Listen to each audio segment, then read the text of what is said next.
Hello, good morning friends. നമ്മൾ ഇതുവരെ നോക്കിയിരുന്നത് 9ാം ക്ലാസ്സിലെ സോഷ്യൽ സയൻസിലെ ഫസ്റ്റ് ചാപ്റ്ററാണ്. അപ്പോൾ ഫസ്റ്റ് ചാപ്റ്റർ നമ്മൾ കംപ്ലീറ്റ് ആക്കിയിട്ടില്ല. നമ്മൾ മധ്യശിലായുഗം വരെയാണ് പഠിച്ചത്. ഇനി പഠിക്കാനുള്ളത് നവീന ശിലായുഗമാണ്. അപ്പോൾ നമ്മൾ മാനവചരിത്രത്തെ വിവിധ കാലഘട്ടങ്ങളായി തരംതിരിച്ചു. അതിൻ്റെ അകത്ത് ശിലായുഗമെന്നും അതുപോലെ തന്നെ ലോഹ യുഗമെന്നുമാണ് രണ്ടായിട്ട് തിരിച്ചത്. അതിനകത്ത് ശിലായുഗത്തിൽ പ്രാചീന ശിലായുഗവും അതുപോലെ തന്നെ മധ്യശിലായുഗവും എന്നാണ് നമ്മൾ കറക്റ്റ് നോക്കി. ഇനി നോക്കാനുള്ളത് നവീന ശിലായുഗമാണ്, നിയോലിത്തിക് ഏജ്. മനുഷ്യ ജീവിതത്തിൽ സമൂലമായ മാറ്റത്തിന് തുടക്കം കുറിച്ച കാലമാണ് നവീന ശിലായുഗം അഥവാ നിയോലിത്തിക്കൽ ഏജ്. നിയോസ്, ലിത്തോസ് എന്നീ പദങ്ങളിൽ നിന്നുമാണ് നിയോലിത്തിക് എന്ന പദം രൂപം കൊണ്ടത്. ഏതൊക്കെ പദങ്ങളിൽ നിന്നാണ്? നിയോസ് മീൻസ് നവീനം, ലിത്തോസ് മീൻസ് ശില. പദങ്ങളിൽ നിന്നുമാണ് നിയോലിത്തിക് എന്ന പദം രൂപം കൊണ്ടത്. മാൻ മേക്ക് ഹിംസെൽഫ്, മനുഷ്യൻ സ്വയം നിർമ്മിക്കുന്നു എന്ന ഗ്രന്ഥത്തിൽ ഗോർഡൻ ചൈൽഡ് മനുഷ്യജീവിതത്തെ മാറ്റിമറിച്ച നവീന ശിലായുഗത്തിലെ 2 സുപ്രധാന മാറ്റങ്ങളെക്കുറിച്ച് സൂചിപ്പിക്കുന്നുണ്ട്. അപ്പം നമുക്ക് ഇതിൽ നിന്ന് പ്രതീക്ഷിക്കാവുന്ന ക്വസ്റ്റ്യൻ എന്ന് വെച്ചാൽ എന്താണ്? മാൻ മേക്ക് ഹിംസെൽഫ് എന്ന ഗ്രന്ഥത്തിൻ്റെ കർത്താവ് ആരാണ്? ഗോർഡൻ ചൈൽഡ്, അല്ലെങ്കിൽ മനുഷ്യൻ സ്വയം നിർമ്മിക്കുന്നു എന്ന ഗ്രന്ഥം എഴുതിയത് ആരാണ്? ഗോർഡൻ ചൈൽഡാണ്. അദ്ദേഹത്തിൻ്റെ ഗ്രന്ഥത്തിൽ നവീന ശിലായുഗത്തിലെ 2 സുപ്രധാന മാറ്റങ്ങളെക്കുറിച്ച് സൂചിപ്പിക്കുന്നുണ്ട്. ആ 2 സുപ്രധാന മാറ്റങ്ങളാണ് മൃഗങ്ങളെ ഇണക്കി വളർത്തലും അതേപോലെ തന്നെ കൃഷിയുടെ ആരംഭവും. അപ്പം നമ്മളിപ്പോൾ നോക്കേണ്ടത് മാൻ മേക്ക് ഹിംസെൽഫ് എന്ന കൃതി എഴുതിയത് ആരാണ്? ഗോർഡൻ ചൈൽഡാണ്. അദ്ദേഹത്തിൻ്റെ ഗ്രന്ഥത്തിൽ പറയുന്ന നവീന ശിലായുഗത്തിലെ 2 സവിശേഷതകളാണ് മൃഗങ്ങളെ ഇണക്കി വളർത്തലും അതേപോലെ തന്നെ കൃഷിയുടെ ആരംഭവും. മൃഗങ്ങളെ ഇണക്കി വളർത്താനും കൃഷി ആരംഭിക്കാനും മനുഷ്യരെ പ്രേരിപ്പിച്ച ഘടകങ്ങൾ ഏതൊക്കെയാണെന്ന് നോക്കാം. അത് ജസ്റ്റ് ഒന്ന് വായിച്ച് നോക്കിയാൽ മതി. എന്തെങ്കിലും ക്വസ്റ്റ്യൻ വന്നിട്ടുണ്ടെങ്കിൽ നമുക്കത് കറക്റ്റായിട്ട് ആൻസർ ചെയ്യാൻ പറ്റണം. അപ്പം ജസ്റ്റ് നമുക്കത് വായിച്ചു നോക്കാം. അപ്പം മൃഗങ്ങളെ ഇണക്കി വളർത്താനും കൃഷി ആരംഭിക്കാനും മനുഷ്യരെ പ്രേരിപ്പിച്ച ഘടകങ്ങൾ എന്തൊക്കെയാണെന്ന് നോക്കാം. ജനസംഖ്യാ വർധനവ്, അതുപോലെ തന്നെ മനുഷ്യാധിവാസ കേന്ദ്രങ്ങളുടെ എണ്ണത്തിലുണ്ടായ വർധനവ്, സങ്കീർണമായ സാമൂഹിക സംഘാടനം, ഭക്ഷ്യോൽപ്പന്നങ്ങളുടെ ലഭ്യതക്കുറവ്, സാങ്കേതിക വിദ്യയിൽ വന്ന മാറ്റം, കൃഷിയും കന്നുകാലി വളർത്തലും ഭക്ഷ്യോൽപ്പന്നങ്ങളുടെ സ്ഥിരമായ ലഭ്യത ഉറപ്പാക്കി. തൽഫലമായി സ്ഥിരവാസവും കാർഷിക ഗ്രാമങ്ങളും വളർന്നു വന്നു. കളിമൺ പാത്ര നിർമ്മാണവും കളിമണ്ണ് കൊണ്ട് നിർമ്മിച്ച ഇഷ്ടികകളുടെ ഉപയോഗവും ധാന്യ സംഭരണം സാധ്യമാക്കി. കാർഷിക രംഗത്ത് മിച്ചോൽപാദനം സാധ്യമായതോടെ സമൂഹത്തിലെ ഒരു വിഭാഗം കാർഷിക പ്രവർത്തനങ്ങളിൽ നിന്ന് സ്വതന്ത്രരായി. അവർ കളിമൺ പാത്രം നിർമ്മാണം, നെയ്ത്ത് തുടങ്ങിയ മറ്റു തൊഴിലുകളിൽ ഏർപ്പെടാൻ തുടങ്ങി. അങ്ങനെ സാമൂഹ്യം വിവിധ വിഭാഗങ്ങളിൽ ഉൾപ്പെടുന്നതായി മാറി. ഇതോടെ സമൂഹ രൂപീകരണത്തിൽ വലിയ മാറ്റങ്ങൾക്ക് തുടക്കം കുറിച്ചു. ഇന്ന് നാം കാണുന്ന മനുഷ്യ മുന്നേറ്റങ്ങളുടെ അടിസ്ഥാനം. നവീന ശിലായുഗത്തിലെ ഇത്തരം മാറ്റങ്ങളുടെ പശ്ചാത്തലത്തിലാണ് പ്രസിദ്ധ പുരാവസ്തു ഗവേഷകനായ ഗോർഡൻ ചൈൽഡ് ഈ കാലഘട്ടത്തെ നവീന ശിലായുഗ വിപ്ലവം എന്ന് വിശേഷിപ്പിക്കുന്നത്. അപ്പം നവീന ശിലായുഗത്തിൽ നമ്മൾ കുറേയേറെ മാറ്റങ്ങൾ കണ്ടു. ഈ മാറ്റങ്ങളുള്ളത് കൊണ്ടാണ് ഗോൾഡൻ ചൈൽഡ് ഈ കാലഘട്ടത്തെ നവീന ശിലായുഗ വിപ്ലവം എന്ന് വിശേഷിപ്പിച്ചത്. അപ്പോൾ ഒരു ക്വസ്റ്റ്യൻ പഠിക്കാനുള്ളത്, നവീന ശിലായുഗ വിപ്ലവം എന്ന് വിശേഷിപ്പിച്ചത് ആരാണെന്ന്. അതാരാണ്? Golden child. ഈ ഗോർഡൻ ചൈൽഡ് തന്നെയാണ് മാൻ മേക്ക് ഹിംസെൽഫ് എന്ന ഗ്രന്ഥവും രചിച്ചത്. അടുത്ത് നമുക്ക് നോക്കാനുള്ളത് നവീന ശിലായുഗ കേന്ദ്രങ്ങളാണ്. ഏതൊക്കെ നവീന ശിലായുഗ കേന്ദ്രങ്ങളുണ്ടെന്ന് നോക്കാം. ഒന്ന് ജെറീക്കോ എവിടെയാണ്? ഇസ്രയേലിലാണ്. അടുത്തത് ജാർമോ എവിടെയാണ്? ഇറാഖിലാണ്. അതുപോലെ തന്നെ അലിഘോഷ് എവിടെയാണ്? ഇറാനിലാണ്. അതുപോലെ തന്നെ മെഹർഗഡ് പാകിസ്ഥാനിലാണ്. അപ്പം ജെറീക്കോ ഇസ്രയേലിൽ, ജാർമോ ഇറാഖിൽ, അലിഘോഷ് ഇറാനിൽ, മെഹർഗഡ് പാകിസ്ഥാനിൽ. ഇതെല്ലാം നവീന ശിലായുഗ കേന്ദ്രങ്ങളാണ്. അപ്പോൾ ഇതെന്തായാലും ഇമ്പോർട്ടൻ്റ് ആയിട്ട് പഠിക്കണം. SCERTയിൽ കൊടുത്ത പോയിൻ്റാണ്. ഇത് ഏതൊക്കെയാണ് നവീന ശിലായുഗ കേന്ദ്രങ്ങളും അത് ഏത് രാജ്യത്താണെന്നും നമ്മൾ ഇമ്പോർട്ടൻ്റ് ആയിട്ട് പഠിക്കണം. റോബർട്ട് ജെ ബ്രെയ്ഡ്വുഡാണ് ഗുർദിഷ് കുന്നുകളിലെ ജോർമോയിലെ പുരാവസ്തു ഗവേഷണത്തിന് നേതൃത്വം നൽകിയത്. അപ്പോൾ നമ്മളിപ്പോൾ ഇനി അടുത്ത പഠിക്കേണ്ട പോയിൻ്റാണ് ജാർമോയിലെ പുരാവസ്തു ഗവേഷണത്തിന് നേതൃത്വം നൽകിയത് ആരാണ്? റോബർട്ട് ജെ ബ്രെയ്ഡ്വുഡ് ആണ്. അപ്പം നമ്മൾ ഹാരപ്പയിൽ നേതൃത്വം കൊടുത്തത് ആരാണ്? അങ്ങനെയൊക്കെ ഓൾറെഡി നമ്മൾ പഠിക്കുന്നതാണ്. അതുപോലെ തന്നെ ജാർമോയിൽ, അതായത് ആധുനിക ഇറാഖിൽ പുരാവസ്തു ഗവേഷണത്തിന് നേതൃത്വം നൽകിയത് റോബർട്ട് ജെ ബ്രെയ്ഡ്വുഡ് ആണ്. അടുത്തൊരു നവീന ശിലായുഗ കേന്ദ്രമാണ് മെഹർഗഡ്. മെഹർഗഡ് നമ്മൾ എവിടെയാണെന്നാണ് പഠിച്ചത്? പാകിസ്ഥാനിൽ ആണ്. ഇന്ത്യൻ ഉപഭൂഖണ്ഡത്തിലെ നവീന ശിലായുഗ കേന്ദ്രമാണ് ഇത്? മെഹർഗഡ്. ഇന്ത്യൻ ഉപഭൂഖണ്ഡത്തിലെ നവീന ശിലായുഗ കേന്ദ്രമാണ് മെഹർഗഡ്. നവീന ശിലായുഗത്തിലെ പ്രധാനപ്പെട്ട സവിശേഷതകളായ മൃഗങ്ങളെ ഇണക്കി വളർത്തൽ, കൃഷി എന്നിവയ്ക്ക് തുടക്കം കുറിച്ച പ്രാചീന ഇന്ത്യയിലെ ഒരു പ്രദേശമാണ് മെഹർഗഡ്. ഇപ്പോൾ അതെവിടെയാണ്? പാകിസ്ഥാനിലാണ് എന്ന് പുരാവസ്തു ഗവേഷകർ കണക്കാക്കുന്നു. അപ്പോൾ മെഹർഗഡ് എന്ന് വെച്ചാൽ എന്താണ്? ഇന്ത്യൻ ഉപഭൂഖണ്ഡത്തിലെ നവീന ശിലായുഗ കേന്ദ്രമാണ് മെഹർഗഡ്. ഇവിടെയാണ് മൃഗങ്ങളെ ഇണക്കി വളർത്തലും അതുപോലെ തന്നെ കൃഷി എന്നിവയ്ക്ക് തുടക്കം കുറിച്ചു എന്ന് കണ്ടെത്തിയത്. ഈ പ്രദേശത്തെ ബ്രെഡ് ബാസ്ക്കറ്റ് ഓഫ് ബലൂചിസ്ഥാൻ എന്ന് വിശേഷിപ്പിക്കുന്നുണ്ട്. അപ്പോൾ മെഹർഗഡിനെയാണ് എന്തെന്ന് പറയുന്നത്? ബ്രെഡ് ബാസ്ക്കറ്റ് ഓഫ് ബലൂചിസ്ഥാൻ എന്ന് പറയുന്നത്. അടുത്ത് നമ്മളിപ്പോൾ നോക്കി പ്രാചീന ശിലായുഗം, മധ്യശിലായുഗം, നവീന ശിലായുഗം എന്ന് നമ്മൾ നോക്കി. ഇനി നമുക്ക് ലോഹയുഗമാണ് നോക്കാനുള്ളത്. Metal age. ശിലയുടെ സ്ഥാനത്ത് ലോഹങ്ങൾ ഉപയോഗിക്കാൻ തുടങ്ങിയതോടെ മനുഷ്യർ ലോഹയുഗത്തിലേക്ക് പ്രവേശിച്ചു. അപ്പോൾ ഇത്ര നേരം നമ്മൾ ശിലയുടെ ഉപയോഗമായിരുന്നു. ശിലയുടെ ഉപയോഗത്തിൻ്റെ സ്ഥാനത്ത് ലോഹങ്ങൾ ഉപയോഗിക്കാൻ തുടങ്ങിയതോടെയാണ് മനുഷ്യൻ ലോഹയുഗത്തിലേക്ക് നമ്മൾ പ്രവേശിച്ചത്. സാങ്കേതിക വിദ്യയിൽ മനുഷ്യർ കൈവരിച്ച പുരോഗതി വ്യക്തമാക്കുന്ന കാലമാണ് ലോഹയുഗം. മനുഷ്യർ ആദ്യമായി ഉപയോഗിച്ച ലോഹം ഏതാണ്? ചെമ്പാണ്. അതെപ്പോഴും റിപ്പീറ്റായിട്ട് വരുന്നൊരു ക്വസ്റ്റ്യനാണ്. മനുഷ്യൻ ആദ്യമായി ഉപയോഗിച്ച ലോഹം ഏതാണ്? ചെമ്പാണ്. ആദ്യകാല കാർഷിക ഗ്രാമങ്ങളായ ചാതൽ, ഹൊയൂഗ്, ചയോനു, അലിഗോഷ് എന്നിവിടങ്ങളിൽ നിന്നും ചെമ്പിൻ്റെ സാന്നിധ്യം കണ്ടെത്തിയിട്ടുണ്ട്. ചെമ്പിൻ്റെ സാന്നിധ്യങ്ങൾ കണ്ടെത്തിയത് എവിടെയാണ്? ചാതൽ, ഹൊയൂഗ്, അതുപോലെ തന്നെ ചയോനു. അപ്പോൾ ചാതൽ, ഹൊയൂഗ് തുർക്കിയിലും ചയോനു വടക്കൻ സിറിയയിലും അലിഗോഷ് ഇറാനിലുമാണ്. ഇവിടെയെല്ലാം ചെമ്പിൻ്റെ സാന്നിധ്യം കണ്ടെത്തിയിട്ടുണ്ട്. അപ്പോൾ ഈ സ്ഥലങ്ങളുടെ എല്ലാം ഏതൊക്കെ രാജ്യത്താന്നുള്ള കാര്യം നമ്മൾ പഠിക്കണം. ചാതൽ, ഹൊയൂഗ് തുർക്കിയിലും ചയോനു വടക്കൻ സിറിയയിലും അലിഗോഷ് ഇറാനിലുമാണ്. അപ്പോൾ ലോഹയുഗം നമ്മൾ ആദ്യമായിട്ട് ഉപയോഗിച്ച ലോഹം ചെമ്പാണ്. അതുപോലെ തന്നെ ചെമ്പിൻ്റെ സാന്നിധ്യം കണ്ടെത്തിയിട്ടുള്ള സ്ഥലങ്ങളും നമ്മൾ നോക്കി. ഇനി അടുത്തത് താമ്ര ശിലായുഗമാണ്. ശിലാ ഉപകരണങ്ങൾക്കൊപ്പം ചെമ്പ് ഉപകരണങ്ങളും ഉപയോഗിച്ച ഈ കാലത്തെ താമ്ര ശിലായുഗം എന്നാണ് വിളിക്കുന്നത്. അപ്പോൾ ആദ്യം മനുഷ്യൻ ശിലാ ഉപകരണങ്ങൾ മാത്രമായിരുന്നു, പിന്നെ ചെമ്പ് ഉപകരണങ്ങളും. ഈ രണ്ടും ഉപയോഗിച്ചിരുന്ന കാലത്തെയാണ് താമ്രശിലായുഗം എന്ന് വിളിക്കുന്നത്. ഇന്ത്യയിൽ രാജസ്ഥാൻ, മധ്യപ്രദേശ്, മഹാരാഷ്ട്ര എന്നിവിടങ്ങളിൽ നിന്നും താമ്രശിലായുഗത്തിൻ്റെ നിരവധി അവശിഷ്ടങ്ങൾ കണ്ടെത്തിയിട്ടുണ്ട്. അപ്പോൾ ഇന്ത്യയിൽ രാജസ്ഥാൻ, മധ്യപ്രദേശ്, മഹാരാഷ്ട്ര എന്നിവിടങ്ങളിൽ നിന്നും താമ്രശിലായുഗത്തിൻ്റെ നിരവധി അവശിഷ്ടങ്ങൾ കണ്ടെത്തിയിട്ടുണ്ട്. ദൈമാബാദിൽ നിന്നും ലഭിച്ച ശവസംസ്കാരത്തിന് ഉപയോഗിച്ചിരുന്ന കലശങ്ങൾ, നവാസയിൽ നിന്നും ലഭിച്ച കളിമണ്ണിലും ശിലയിലും തീർത്ത കലാനിർമ്മിതികളൊക്കെ എന്തിന് ഉദാഹരണമാണ്? താമ്രശിലായുഗത്തിന് ഉദാഹരണമാണ്.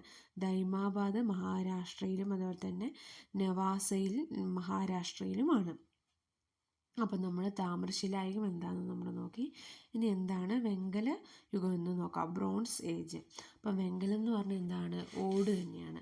ഓട് എന്ന് പറയുന്നത് എന്തിൻ്റെയൊക്കെ സങ്കരയിനാണ്? ചെമ്പിൻ്റെയും വെളുത്തിയും. വെളുത്തിയും എന്ന് വെച്ചാൽ ടിന്നും. ചെമ്പും വെളുത്തിയും ചേർന്ന് സംസ്കരിച്ചുണ്ടാകുന്ന ലോഹസങ്കരമാണ് വെങ്കലം. അപ്പം ചെമ്പിനേക്കാൾ ഉറപ്പ് ലഭിക്കുന്ന ലോഹമാണ് വെങ്കലം. അതുകൊണ്ടാണ് പിന്നീട് വെങ്കലം ഉപയോഗിക്കാൻ കാരണമായത്. ഒരു പ്രദേശത്ത് ജനങ്ങൾ തിങ്ങിപ്പാർക്കുന്നതും പകുതിയിലേറെ പേരും കാർഷികേതര പ്രവർത്തനങ്ങളായ വിവിധതരം കൈത്തൊഴിലുകൾ, കരകൗശല പ്രവർത്തനങ്ങൾ, കച്ചവടം തുടങ്ങിയവയിൽ ഏർപ്പെട്ട് ഉപജീവനം നടത്തുന്നതുമായ സ്ഥിതിവിശേഷമാണ് നാഗരികത എന്ന് വിശേഷിപ്പിച്ചത്. അപ്പോൾ ഇവിടുത്തെ നാഗരികത എന്ന് പറയുന്നത് എന്താണ്? ഒരു പ്രദേശത്ത് ജനങ്ങൾ തിങ്ങിപ്പാർക്കുന്നതും പകുതിയിലേറെ പേരും കാർഷികേതര പ്രവർത്തനങ്ങളായ വിവിധതരം കൈത്തൊഴിലുകൾ, കരകൗശല പ്രവർത്തനങ്ങൾ, കച്ചവടം തുടങ്ങിയവയിൽ ഏർപ്പെട്ട് ഉപജീവനം നടത്തുന്നതുമായ സ്ഥിതിവിശേഷമാണ് നാഗരികത എന്ന് വിശേഷിപ്പിച്ചത്.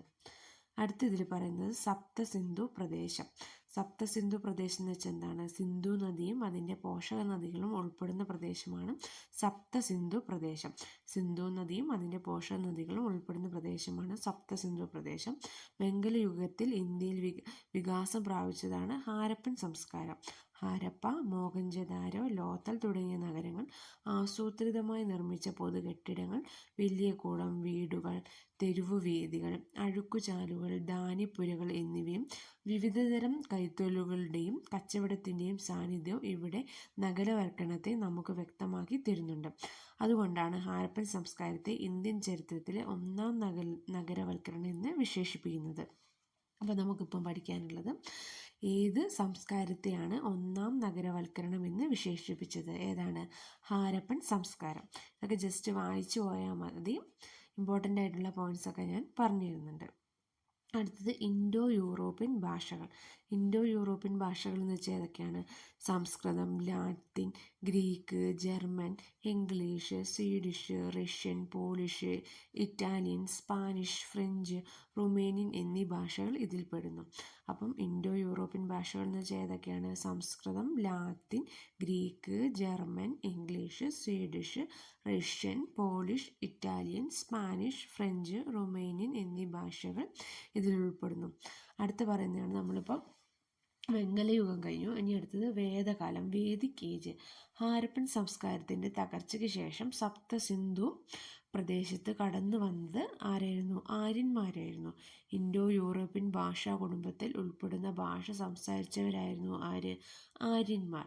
ഭാഷാപരമായ തെളിവുകളുടെ അടിസ്ഥാനത്തിൽ ആര്യന്മാരുടെ ജന്മദേശം മധ്യ ഏഷ്യയാണെന്ന് കരുതപ്പെടുന്നു. അപ്പോൾ ആര്യന്മാരുടെ ജന്മദേശം എവിടെയാണ്? മധ്യ ഏഷ്യ ആണെന്നാണ് കരുതപ്പെടുന്നത്. വേദങ്ങളിൽ നിന്നുമാണ് ഈ കാലഘട്ട അറിവുകൾ നമുക്ക് ലഭിക്കുന്നത്. അതിനാൽ വേദകാലമെന്ന് വിളിക്കുന്നു. അപ്പോൾ വേദകാലം ആദ്യകാല വേദം എന്നും പിൽക്കാല വേദമെന്നും വേദകാലത്തെ നമുക്ക് രണ്ടായിട്ട് തിരിക്കാം. ആദ്യകാല വേദമെന്നും പിൽക്കാല വേദമെന്നും. ആദ്യകാല വേദമാണ് ഋഗ്വേദം. പിൽക്കാല വേദങ്ങളാണ് യജുർവേദം, സാമവേദം, അഥർവവേദങ്ങൾ. അപ്പം ഋഗ്വേദം രചിച്ച കാലത്തെയാണ് ആദ്യകാല വേദകാലമെന്നും അതുപോലെ തന്നെ യജുർവേദം, സാമവേദം, അഥർവവേദങ്ങൾ രചിച്ച കാലത്തെ പിൽക്കാല വേദകാലമെന്നും അറിയപ്പെടുന്നു. വേദ സാഹിത്യം. വേദം എന്നാൽ അറിവ് എന്നാണ് അർത്ഥം. വേദം എന്നാൽ അർത്ഥം എന്താണ്? അറിവ് എന്നാണ് അർത്ഥം. വേദങ്ങൾ നാലെണ്ണമുണ്ട്. അഥവാ ഋഗ്വേദം, യജുർവേദം, സാമവേദം, അഥർവവേദം എന്നിവയാണ് ഇവയിൽ ഋഗ്വേദമാണ് ആദ്യത്തേത്. 4 വേദങ്ങൾ കൂടാതെ അനുബന്ധ വേദങ്ങളായി ബ്രാഹ്മണങ്ങൾ, ആരണ്യകങ്ങൾ, ഉപനിഷത്തുകൾ എന്നിവയും വേദസാഹിത്യത്തിൻ്റെ ഭാഗമാണ്. വേദസാഹിത്യത്തെക്കുറിച്ചുള്ള പഠനത്തിനായിട്ടുള്ള ഏറ്റവും പ്രധാനപ്പെട്ട സ്രോതസ്സ് വേദസാഹിത്യമാണ്. അടുത്ത പറയുന്നത് വർണ്ണ വ്യവസ്ഥ. വർണ്ണവ്യവസ്ഥ എന്താണെന്ന് നമ്മൾ പറയുന്നുണ്ട്. ഇത് നമ്മൾ ഓൾറെഡി കേട്ടിട്ടുള്ളതാണ്.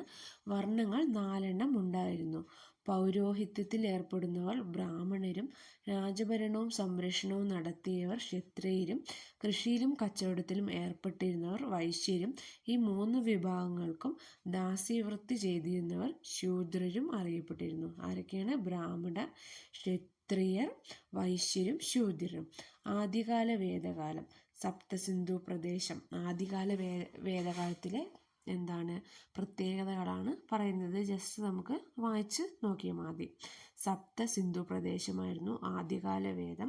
അതുപോലെ തന്നെ ഇടയ സമ്പത്ത് വ്യവസ്ഥയായിരുന്നു. പിന്നെ നാടോടികളായിരുന്നു. സമൂഹത്തിൽ സ്ത്രീകൾക്ക് താരതമ്യേന ഉയർന്ന സ്ഥാനമായിരുന്നു. അതുപോലെ തന്നെ കാട് വെട്ടിത്തെളിച്ച് തീയിട്ട് കൃഷി ചെയ്തിരുന്നു. അതേപോലെ തന്നെ നിരവധി ഗോത്രങ്ങൾ ചേർന്നതായിരുന്നു സമൂഹം. യാഗങ്ങൾ ലളിതവും ഓരോ കുടുംബനാഥനും ചെയ്യാവുന്നതായിരുന്നു. അതുപോലെ തന്നെ പ്രകൃതി ശക്തികളെ ആരാധിച്ചിരുന്നു. അതാണ് ആദ്യകാല വേദകാലത്തിൻ്റെ സവിശേഷതകൾ. പിൽക്കാല വേദകാലം. ഗംഗാ സമതലം വരെ വ്യാപിച്ചു. കൃഷിക്ക് പ്രാധാന്യം നൽകി. സ്ഥിരവാസ ജീവിതം. സ്ത്രീകളുടെ സാമൂഹ്യ പദവിക്ക് മങ്ങലേറ്റു. ഇരുമ്പിൻ്റെ ഉപയോഗം. വർണ്ണവ്യവസ്ഥ ശക്തിപ്പെടുന്നു. യാഗങ്ങൾ സങ്കീർണവും ചെലവേറിയതും. യാഗങ്ങൾ ഒരു പ്രത്യേക വിഭാഗത്തിൻ്റെ മാത്രം അധികാരമായി മാറി.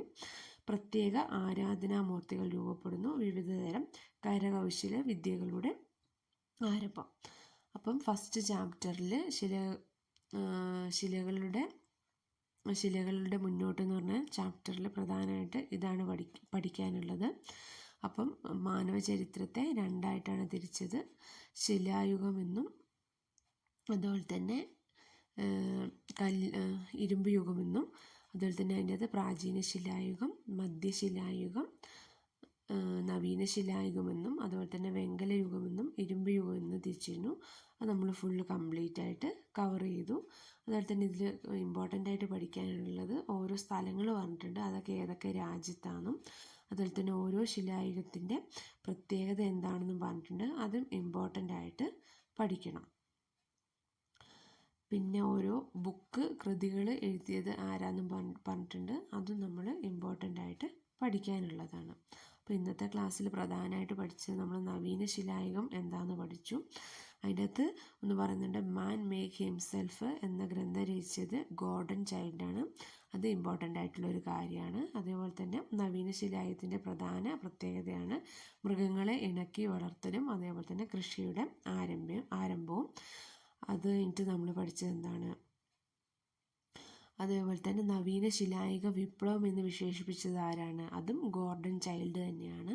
പിന്നെ നവീന ശിലായുഗ കേന്ദ്രങ്ങൾ നമ്മൾ നോക്കി, അതായതൊക്കെയായിരുന്നു ജെറീക്കോ എവിടെയാണ്, ഇസ്രയേലിൽ, പിന്നെ ജാർമോ ഇറാഖിൽ, പിന്നെ അലിഗോഷ് ഇറാനിൽ, മെഹർഗഡ് പാകിസ്ഥാനിലായിരുന്നു. അപ്പം അത് ഇമ്പോർട്ടൻ്റ് ആണ്. അത് 4 നമ്മൾ ഇമ്പോർട്ടൻ്റ് ആയിട്ട് പഠിച്ചിരിക്കണം. അതുപോലെ തന്നെ ജാർമോയിൽ പുരാവസ്തു ഗവേഷണത്തിന് നേതൃത്വം നൽകിയത് ആരാണ്, റോബർട്ട് ജെ ബ്രെയ്ഡ്വുഡ് ആണ്. ഗുർദിഷ് കുന്നുകളിലെ, അതായത് ആധുനിക ഇറാനിലെ ജാർമോയിലെ പുരാവസ്തു ഗവേഷണത്തിന് നേതൃത്വം നൽകിയത് റോബർട്ട് ജെ ബ്രെയ്ഡ്വുഡ് ആണ്. പിന്നെ മെഹർഗഡ് എന്ന് പറയുന്നത് എന്താണ്, ഇന്ത്യൻ ഉപഭൂഖണ്ഡത്തിലെ നവീന ശിലായുഗ കേന്ദ്രമാണ് മെഹർഗഡ്. അത് ഇന്നത്തെ പാകിസ്ഥാനിലാണ്. അതുപോലെ തന്നെ ഈ പ്രദേശത്തെയാണ് ബ്രെഡ് ബാസ്ക്കറ്റ് ഓഫ് ബലൂചിസ്ഥാൻ എന്ന് അറിയപ്പെടുന്നത്. അപ്പം ബ്രെഡ് ബാസ്ക്കറ്റ് ഓഫ് ബലൂചിസ്ഥാൻ എന്ന് വെച്ചാൽ അതായതാണ് മെഹർഗഡാണ്. അത് കഴിഞ്ഞിട്ട് ലോഹ യുഗം എന്താണെന്ന് പഠിച്ചു. അതിൽ മനുഷ്യർ ആദ്യമായി ഉപയോഗിച്ച ലോഹം എന്തായിരുന്നു, ചെമ്പായിരുന്നു. അതിൽ ആദ്യകാല കാർഷിക ഗ്രാമങ്ങളായ ചാതൽ ഹുയൂഗ്, അതുപോലെ തന്നെ ചയോനും അതുപോലെ തന്നെ അലിഗോഷ് എന്നിവിടങ്ങളിൽ ചെമ്പിൻ്റെ സാന്നിധ്യം കണ്ടെത്തിയിട്ടുണ്ട്. താമ്രശിലായുഗം എന്ന് വെച്ചിട്ടുണ്ടെങ്കിൽ ശിലാ ഉപകരണങ്ങളും അതുപോലെ തന്നെ ചെമ്പ് ഉപകരണങ്ങളും ഉപയോഗിച്ച കാലത്തെയാണ് താമ്രശിലായുഗം എന്ന് പറഞ്ഞത്. അടുത്തത് വെങ്കലയുഗം. വെങ്കലം എന്ന് പറയുന്നത് ഓടാണ്. അത് ചെമ്പിൻ്റെയും വെളുത്തീയത്തിൻ്റെയും സങ്കരമാണ്. അപ്പോൾ നമുക്ക് ചെമ്പിനേക്കാൾ ഉറപ്പ് ലഭിക്കുന്ന ലോഹമാണ് വെങ്കലം. അതുകൊണ്ടാണ് നമ്മൾ പിന്നീട് വെങ്കലം ഉപയോഗിക്കാൻ കാരണമായത്. പിന്നെ എന്താണ് നാഗരികത എന്ന് പറയുന്നുണ്ട്, അത് നമുക്ക് നോക്കണം. അതുപോലെ തന്നെ സപ്തസിന്ധു പ്രദേശം, ഇൻഡോ യൂറോപ്യൻ ഭാഷകൾ, പിന്നെ പറയുന്നത് വേദകാലമാണ്. വേദകാലം 2ആയിട്ട് തിരിച്ചിട്ടുണ്ട്, ആദ്യകാല വേദവും പിൽക്കാല വേദവും. അത് നോക്കൂ എന്താന്ന്. പിന്നെ അതുപോലെ തന്നെ വർണ്ണവ്യവസ്ഥ എന്താന്ന് പറഞ്ഞിട്ടുണ്ട്. പിന്നെ ആദ്യകാല വേദകാലത്തിൻ്റെയും പിൽക്കാല വേദകാലത്തിൻ്റെയും സവിശേഷതകളും പറഞ്ഞിട്ടുണ്ട്. അത് ജസ്റ്റ് ഒന്ന് വായിച്ചു നോക്കിയാൽ മതി. അപ്പം 9ാം ക്ലാസ്സിലെ സോഷ്യൽ സയൻസിലെ ഫസ്റ്റ് ചാപ്റ്ററിൽ പ്രധാനമായിട്ട് ഇതാണ് പറയുന്നത്. അപ്പോൾ ഇത് ജസ്റ്റ് ഒന്ന് വായിച്ചു നോക്കാനുള്ളതേ ഉള്ളൂ. അപ്പോൾ എല്ലാവരും കറക്റ്റായിട്ട് പഠിക്കുക. Okay, thank you.